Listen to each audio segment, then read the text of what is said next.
சில நேரத்தில் வேதத்தில் பார்த்தீங்கன்னா கடைசி நேரம் வரை கத்தர் வெயிட் பண்ண வைக்கிறாருங்க. கடைசி செகண்ட் வரை கத்தர் பேசாமல் தான் இருக்காரு. இவன் கொண்டு போய் கழுத்தை அறுக்கிற வரை கத்தர் ஒன்றுமே பேசலை.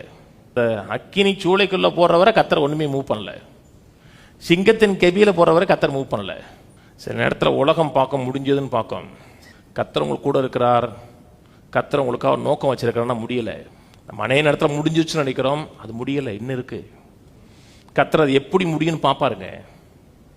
நான் செய்ய வேண்டியது என்ன? விசுவாசத்தில் ஸ்டே பண்ணணும். கத்தர் தேவைகளை சந்திப்பார், நிறைவா சந்திப்பார்னா நீ விடிய தூங்காம இது என்ன அது என்ன இது என்ன இது என்ன அப்படின்னா விசுவாசத்தில் ஆப்ரேட் பண்ணலான்னு அர்த்தம். நெக் ஆஃப் த மொமெண்ட்ல கூட கத்தர் தேவைகளை சந்திப்பாருங்க. நம்ம பதறோம், கவலைப்படுறோம்னா கத்தருடைய கரத்தை முடக்கிறோம்னு அர்த்தம். கடைசி வரை ஹோப்பா இருக்குங்க. தீமையா முடியாது, நன்மையா முடியும்.